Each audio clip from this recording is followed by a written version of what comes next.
Hello BookTube! This is my third installment of my War and Peace read-along, so let's get to it.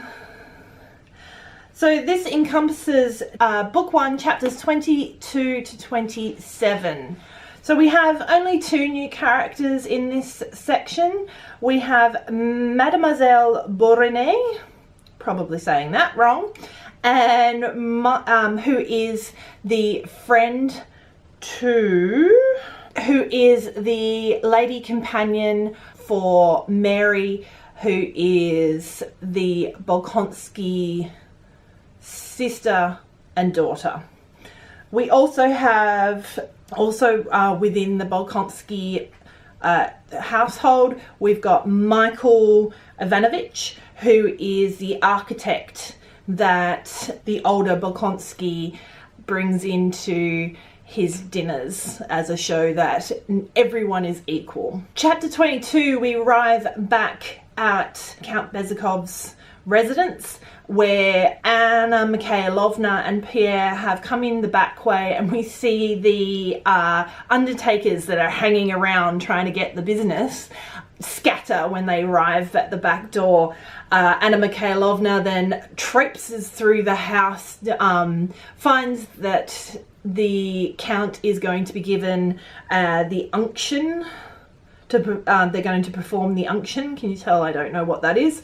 And this is when Pierre finally goes into the sick room for the first time since arriving back home. Chapter 23, we are in the sick room while the Unction is being performed. Pierre is sort of very unsure of what he's doing. He is crossing himself with the hand with his taper in, and the youngest of the three princesses has to go and hide behind a pillar because she's kind of pissing herself laughing. The old Count has another stroke and falls asleep after the ceremony has been conducted. Chapter 24 is where we have our death scene. Going out of the sick room, Anna Mikhailovna and Pierre are directed into a further room where they have a supper laid out for them, and Princess Catherine, the oldest of the three sisters, and Prince Vasily are still conspiring in the corner. When we rejoin them in the ante-room to the sick room, Anna Mikhailovna notices that they have the Count's papers, and we actually see a nice little tug of war happen between Anna Mikhailovna and the Princess Catherine, where they are literally both holding on to these papers and won't let go. There's no symbolism to it. They're actually having a tug of war over the papers. The Princess Catherine gives up.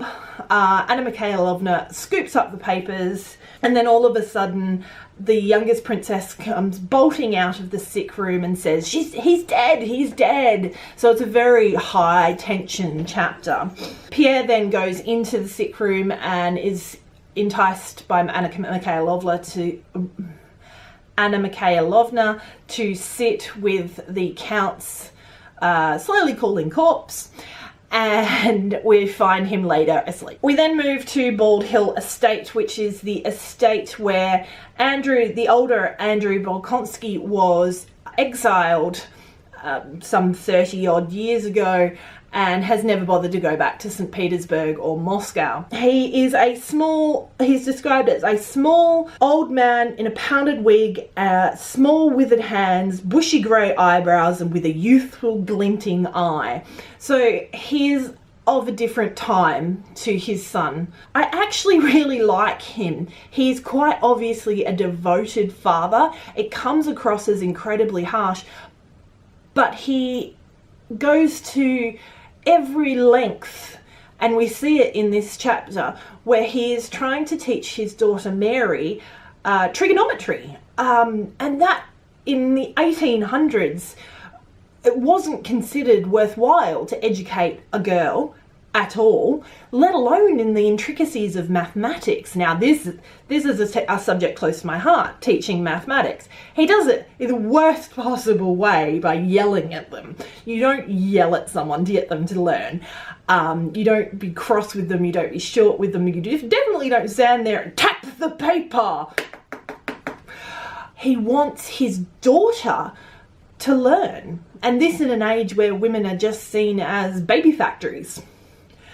And especially women of the aristocracy, baby factories that must be on, just pump out those boys. Mary gets a letter at the start of her lesson. When she's dismissed, she runs off to read it, and it is from her very good friend Julie Gina, who we met at the Rustod's, and it's talking about the death of the Count and the legitimization of Pierre to become the new Count. She actually makes a reply, and we see her reply. I'll just read this section that is regarding Pierre and his newfound wealth and title. The less we seek to fathom what he, capital He, God, has been pleased to conceal from us, the sooner will he vouchsafe its revelation to us through his divine spirit. This is referring to a book of spiritualism that Julie has sent to Mary. She also speaks of the new Count Bezukhov, hoping that she herself could be poorer than the poorest beggar, because it's much easier for a camel to pass through the eye of a needle, that old gem. And she doesn't see his newfound wealth as something to be celebrated, but something to be commiserated. I find her very, considering the immense privilege that she has, she's a very dislikable character. We then have, in chapter 26, we then have the arrival of Prince Andrew and his wife, the little princess, Lise. We see the older Prince Andrew Bolkonsky is not to be put out of his very strict routine. When the young prince arrives with his wife, his father is actually at a nap.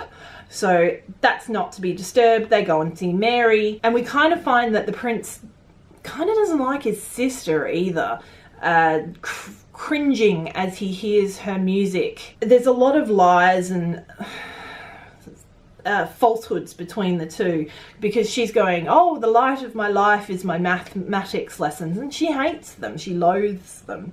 And he's going, oh yes, you're a wonderful player, blah, blah, blah. The only person that Prince Andrew actually seems genuinely happy to see is when he finally gets into his father's apartments, and he is actually happy and genuinely wants to be there, as opposed to when he went into his sister's. We then have some troop movement talk.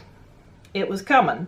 That's war and peace. We have to have the war bit too. And Prince Andrew, the younger, goes through what's been happening in France and the troop movements that have been planned, and what is happening him going to war. We then have dinner, which I actually think is lunch. It's a bit difficult to work out. It's that supper dinner thing that we use them as interchangeables, but they seem to use them as a lunch. This is where we are introduced to Michael Ivanovich. He is the older Prince Bolkonsky's architect, and as I said, brings him into the room and has him with them during the dinner in order to show that no one is above anyone else, which is an incredibly magnanimous and forward-thinking idea of the time. This is where this older Prince Bolkonsky gets to assess, is the best word, the little princess, and sees her rounded figure and takes it for her being quite quick off the mark, a bit anticipatory. And then he quickly turns away from her once he's worked out what he decided is his opinion of her, and talks for the rest of the dinner to his architect, Ivanovich. Talks to him about his anger towards Bonaparte and his actions. At the end of the dinner, the little princess admits to Mary how incredibly afraid of him he is, and Mary completely dismisses this and goes, oh, he's very smart. What is it? Oh, he is so kind, sort of dismissing her assessment of his scariness. And that's it for this section. Yeah, I really like the older Prince Bolkonsky, and I like where this is going. So I'm going to put these up pretty quick succession, this in the next section, especially considering the last chapter is in the next section. So give us a comment, thumbs up, etc. And I'll see you next time.